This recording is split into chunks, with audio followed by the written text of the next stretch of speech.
Corona के पहले मुश्किल से 20-22 लाख घरों में पाइप से गैस पहुंचता था। आज 1.25 करोड़ घरों में पाइप से गैस पहुंचाने का काम हो रहा है।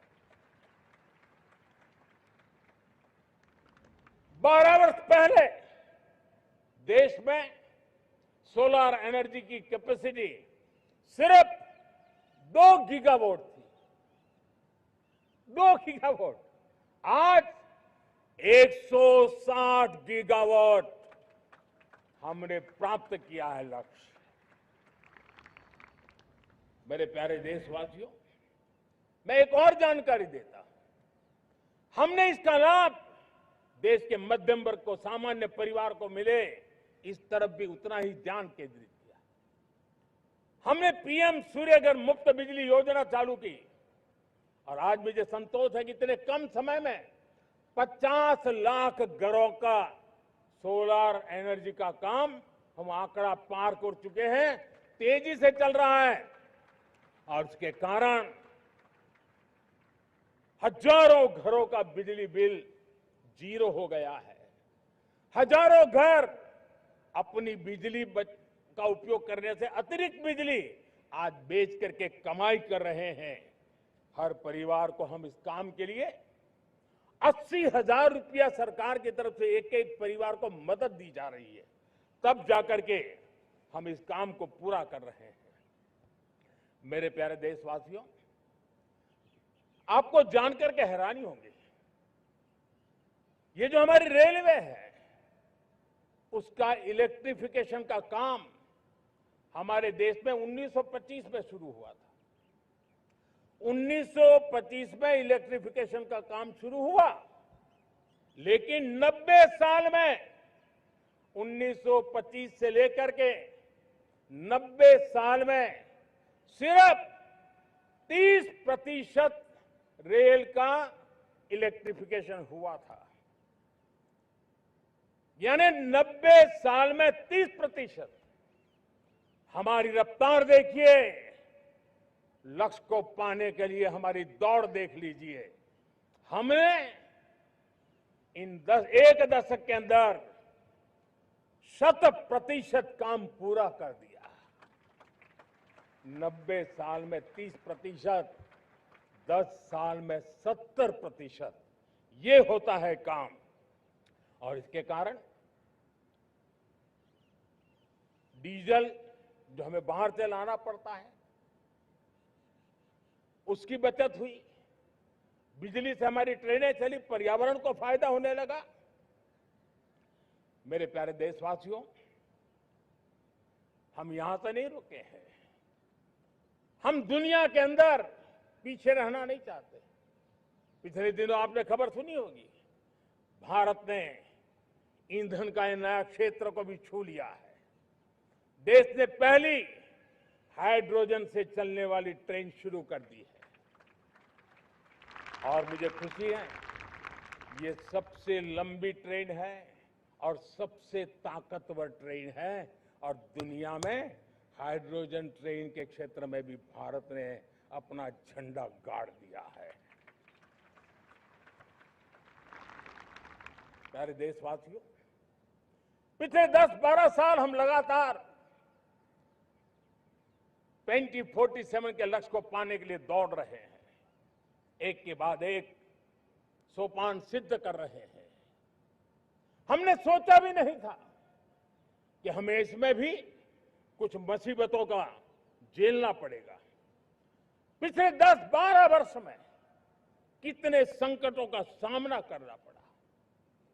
कोरोना जैसी वैश्विक महामारी ने पूरी दुनिया को चिंता में डाल दिया था। सारी व्यवस्थाएं चरमरा गई थी। कोरोना से बाहर निकले, युद्ध की विभीषा की खबरें आने लगी। कहीं यूक्रेन तो कहीं पश्चिम एशिया, हर जगह पे तनाव का माहौल। और पता नहीं भविष्यवेत्ताओं ने तो न जाने क्या क्या घोषणाएं कर दी थी। देश को डराना, देश को भयभीत रखना, देश को चिंतित रखना, इसी में कुछ लोगों को आनंद आता है। वैक्सीन नहीं मिलेगी, कोविड में लोग बचेंगे नहीं, कुछ भी नहीं होने वाला। वेस्ट एशिया का क्राइसिस आया, पेट्रोल पंप पे पेट्रोल नहीं मिलेगा, गैस नहीं मिलेगा, डीजल नहीं मिलेगा, फर्टिलाइजर नहीं मिलेगा। सारी दुनिया भर की अफवाहें फैला करके भारत के लोगों को भयभीत करने का, डराने का, चिंता के अंदर डुबो देने का कुछ लोगों को आनंद आ रहा था। लेकिन देश ने देख लिया कि पिछले 10-12 साल की सुविचारित योजनाएं रंग ला रही है और हम इतने बड़े संकट के बावजूद भी नागरिक देवो भव के मंत्र को लेकर के जीते हुए भारत ने जो तैयारियां की थी, एक के बाद एक कदम उठाया था। सोचा नहीं था यह संकट आएगा, लेकिन उस संकट के समय में ये सारी चीजें काम आ गई और आज देश में गैस भी है, पेट्रोल भी है, यूरिया भी है। हम अपनी ताकत के ऊपर खड़े हो रहे, चल रहे। मेरे प्यारे देशवासियों, दुनिया के इन संकटों का प्रभाव हर किसी पर हुआ, हम भी अछूते नहीं। यूरिया के दाम दुनिया में 3,000 रुपया पहुंच गए एक बोरी का। आज भी हम मेरे देश के किसानों को वो बोझ सहने के लिए मजबूर नहीं कर रहे। सरकार अपने कंधों पर वो बोझ उठा रहा है और दुनिया से जो 3,000 रुपया में यूरिया का बोरा हमें मिलता है, वो हमारे किसानों को हम सिर्फ 300 रुपये में दे पाते हैं। इतना ही नहीं, डीएपी आज दुनिया में बाजार 5,000 पहुंच चुका है, लेकिन मेरे देश के किसानों को दिक्कत ना हो इसलिए 1,350 रुपये में आज भी डीएपी देने का काम हम कर रहे हैं। मेरे प्यारे देशवासियों, एक समय था जब मैं आत्मनिर्भरता की बात कर रहा था तो कुछ लोग एयर कंडीशन चैम्बर में बैठ करके सोचने वाले लोग हमें बता रहे थे ग्लोबलाइजेशन का क्या होगा। लेकिन दुनिया देख रही है कि पिछले एक दशक में ऐसा लग रहा है कि दुनिया ने ग्लोबलाइजेशन बोलना ही बंद कर दिया है। जहां से ग्लोबलाइजेशन की आवाज आती थी वो बंद सुनाई नहीं देती है। दुनिया का हर देश अपनी अपनी संभालों के मिजाज की तरफ गया है।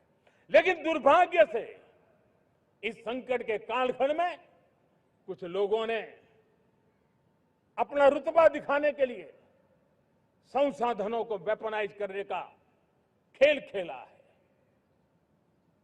दुनिया अपने पास जो कुछ भी है उसको वेपनाइज करने में लगी है।